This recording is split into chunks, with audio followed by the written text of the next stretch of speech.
Atenção! Começa agora uma teleaula de Física do Ensino Médio. Você vai assistir a teleaula de número 37. Bons estudos!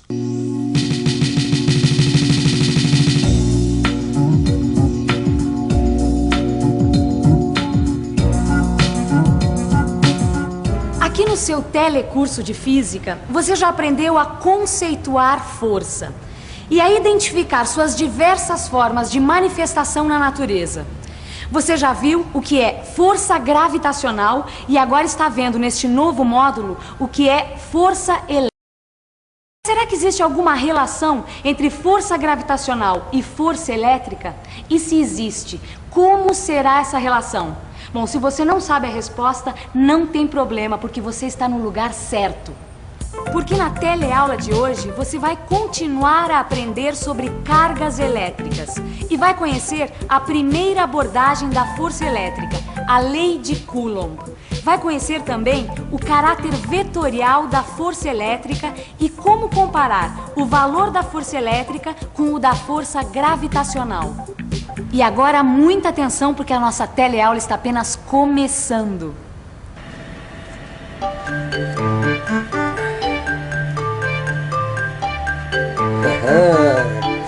Olha só, Gil! Como é que fica grudadinho aí? Ô Vicente, a gente já viu isso, você não tá lembrado? Não. É a força eletrostática. As cargas do canudo fazem aparecer nessa madeira cargas contrárias. Tá certo. Isso daí é o famoso fenômeno da indução. Lembrou agora? Indução, né? É. Lembrei. Mas sabe que essa história de carga positiva e negativa, eu ainda faço confusão. Afinal, qual atrai qual? Bom, isso eu me lembro bem. É o seguinte, as cargas negativas do canudo empurram as cargas negativas da parede. E na parede, perto de onde está o canudo, vão ficar as cargas positivas. Estas cargas positivas da parede atraem as negativas do canudo e o canudo é atraído pela parede e fica grudado nela. É como se fosse um ímã, não é isso, Gil? Quer dizer, será que é mesmo isso? Eu acho que é. Rapaz, eu acho que agora você me pegou, viu? Um ímã? Olha, pensa bem. É como se fosse um ímã, mas na verdade não é um ímã. E nem a parede nem o canudo estão imantados. Eles estão eletrizados, o que é diferente. Todas essas forças, as forças elétricas, as forças magnéticas e a força gravitacional são parecidas, mas são forças diferentes. Bem, você constatou que só a parede está puxando. E como o canudo não pode entrar na parede, fica grudado nela, certo? Então você pode estar fazendo a seguinte pergunta. E se fossem duas coisas que estivessem puxando o canudo, para onde ele iria? Para responder isso, seria necessário um aparelho semelhante ao pêndulo eletrostático, que você viu na teleaula passada. Lembra? Esse aparelho me parece um pouco diferente do pêndulo eletrostático. Aquele pêndulo tinha um disco de alumínio aqui onde está essa flecha de papel metálico. É porque a intenção desse experimento, Rosinha, é mostrar que a força elétrica é um vetor. Então, olha só, essa flecha é feita de papel metálico, que nós já sabemos que se comporta como um condutor. Tá, e pra que você colocou esse canudo aqui na extremidade da flecha? E na verdade tem duas funções, Rosinha. A primeira é para servir de contrapeso e a outra para segurar a flecha na hora de carregá-la por indução. Bom, dá só uma olhada que é exatamente o que nós vamos ver agora, tá bom? Vamos lá, olha só. Com esses dois dedos eu seguro aqui, certo? Aí com o outro eu encosto no papel metálico. Aí eu aproximo o canudo, retiro o dedo e depois o canudo. Sempre nessa ordem? Sempre nessa ordem. Olha só, eu tô com o dedo no papel metálico, eu aproximo o canudo, retiro o dedo e depois o canudo, certo? Aí vamos ver o que acontece, olha só. Se eu aproximo o canudo da flecha, deixa eu aproximar mais aqui, olha só. Ó, a flecha começa a seguir o canudo, olha só. Mostrando a direção da força. A flecha é atraída pelo canudo porque suas cargas são contrárias às dele. Essa flecha que mostra a direção da força é chamada de vetor. Tá ficando bom esse nosso vetor, hein? Tá ficando bonitinho. Agora, É. será que ele vai ajudar a responder a nossa pergunta? Quer dizer, quando tiver duas forças agindo, para que lado esse vetor vai apontar? Bom, eu acho que não dá pra gente responder essa pergunta sem antes a gente fazer experiência. Não, isso é verdade. Talvez isso é verdade. Eu acho que ele vai responder sim, vai ajudar a responder. Agora não. Vamos lá, quer ver? Ó. Tá vendo, ó? Opa. Vai. Ó. A flecha, ó, tá vendo? Tá indo em direção ao canudo. Por onde está a direção da força, tá vendo? Agora me dá um outro canudo aí, ó. Só que dá uma bela carregada nele. Tá, já tô carregando. Vamos só ver, hein? Como é que o vetor vai reagir quando ele for atraído por dois objetos ao mesmo tempo. Isso, coloca o canudo carregado perto do vetor pra ver qual vai olha ser aí, a ó. direção do vetor. Ele tá vindo pro lado do canudo que tá mais próximo, né? Sabe o que é? As duas forças dos dois canudos se somam e a flecha aponta na direção da resultante delas. Sacou? Ah, isso aí prova que a força elétrica, como todas as forças, é um vetor. Exatamente. Olha lá. Quer ver, ó? Só que tem uma coisa. Todo vetor tem uma direção, um sentido e um valor. Por isso não basta conhecer a direção da força elétrica que existe entre duas cargas. Nós precisamos também saber qual é o seu valor. E como se calcula a força que atua entre dois objetos carregados eletricamente? Vamos ficar por dentro desse assunto?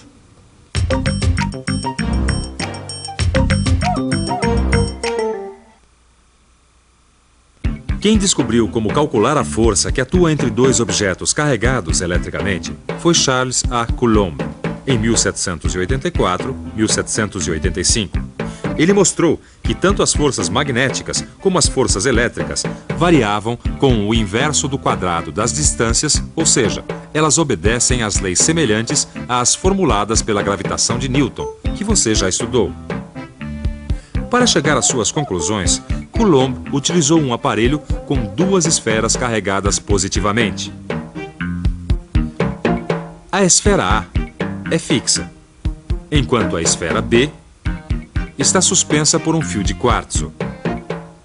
Coulomb notou que quando a esfera A se aproximava da esfera B, esta era repelida e exercia uma força que torcia o fio.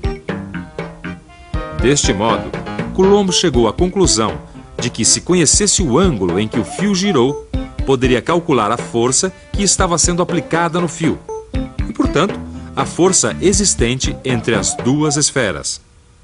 Maristela, mas afinal qual é a lei de Coulomb? Bom, primeiro vamos ver o seguinte, Rosinha. Se a gente carregar um pêndulo elétrico e aproximar um canudo dele, o que vai acontecer? O pêndulo vai ser repelido. Certo.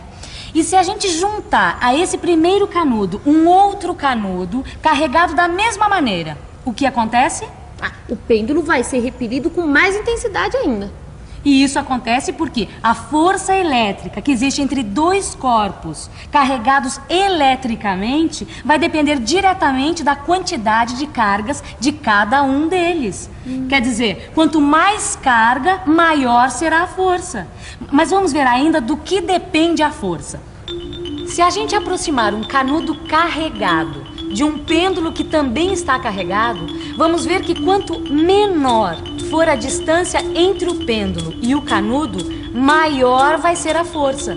Ou seja, a força depende inversamente do quadrado da distância.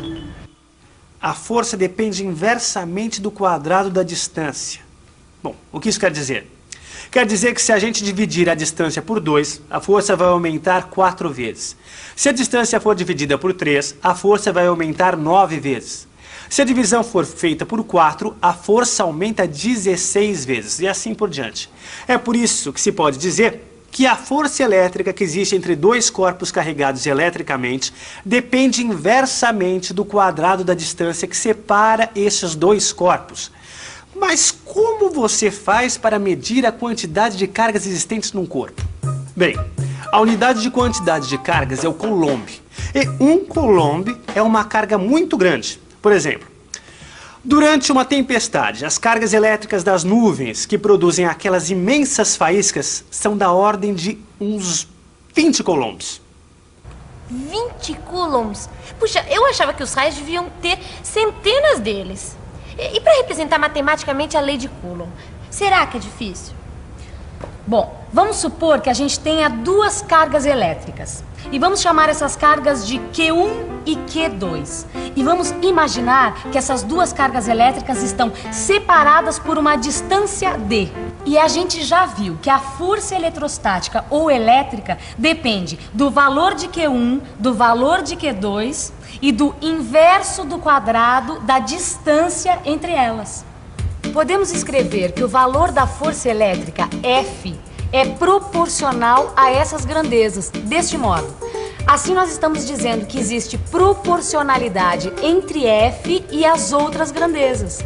Esta relação pode ser lida também da seguinte maneira. A força elétrica ou eletrostática é proporcional aos valores das cargas e inversamente proporcional à distância entre elas. Essa relação vale para qualquer meio onde as cargas estejam.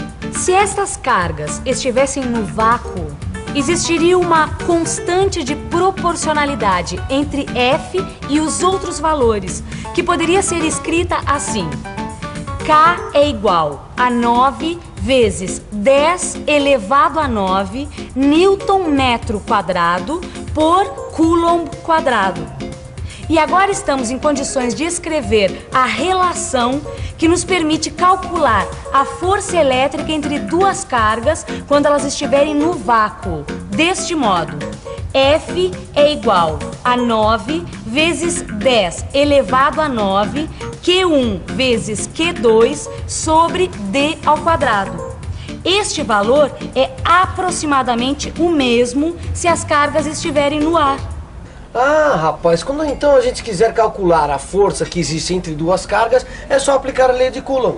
Não é isso? E você notou uma coisa? Essa lei de Coulomb, ela é muito parecida, muito semelhante à lei da gravitação universal de Newton. É mesmo, rapaz? Eu não tô muito bem lembrado disso não, viu? Não é? Não. Mas você com certeza tá lembrado, ou não é? A força gravitacional Fg entre duas massas M maiúscula e M minúscula é dada por essa relação. Lembrando que o G, a constante da gravitação, tem esse valor aqui, olha. 6,67 vezes 10 a menos 11 Newton vezes metro ao quadrado dividido por quilograma ao quadrado. E repare que as unidades de G são parecidas com as de K, a constante de proporcionalidade da lei de Coulomb. Ah, então eu acho que eu posso dizer que a matéria atrai a matéria na razão direta das cargas e na razão inversa do quadrado da distância. Exatamente, é isso mesmo. Então, será que eu posso dizer que a força elétrica é muito maior? Bom, olha, para isso aí você vai já precisar fazer uns outros cálculos, viu? Aliás, esses cálculos você vai encontrar detalhados no seu livro de física. Bom, mas de qualquer maneira, Vicente, a gente vai ter que usar a lei de Newton para calcular a força gravitacional e a lei de Coulomb para calcular a força elétrica. E essas duas forças são forças de atração. Perfeito. Não é isso? Agora, precisa lembrar de uma outra coisa. O quê? A força gravitacional é só de atração e a força elétrica pode ser de repulsão, entendeu? Mas vamos calcular essas duas forças, quer ver? Vamos. Seguinte, vamos chamar de Fg a força gravitacional. Agora é aplicar os valores que nós temos nessa equação e obter o valor da força gravitacional. Agora, vamos chamar de Fe a força elétrica e obter o seu valor utilizando o mesmo procedimento. Agora, vamos dividir o resultado que a gente obteve para a força elétrica pelo resultado da força gravitacional. Olha só, aproximadamente 2 vezes 10 a 39. Viu só? Conseguimos saber matematicamente quantas vezes a força elétrica é maior que a força gravitacional. Mas repare que é um valor aproximado. Puxa, Maristela, que número grande! Realmente, Rosinha, olha, para você ter uma ideia da diferença entre essas forças, se a gente comparar o tamanho do universo com de um átomo, a gente vai obter um número menor do que esse. É mesmo? É. Bom, mas agora chega de informação, hein? Que tal uma boa revisão? E atenção, se liga aí que é a hora da revisão. Na teleaula de hoje, você conheceu a lei de Coulomb para cargas elétricas. Conheceu também o vetorial da força elétrica e o vetor, o dispositivo que permite visualizar esta força. E constatou o quanto a força elétrica é maior do que a força gravitacional. Bom, é sempre bom lembrar de acompanhar a sua teleaula juntamente com o seu livro de física. Lá você vai encontrar a demonstração matemática das equações que você aprendeu aqui. Até a próxima. Até a próxima. Tchau. Tchau.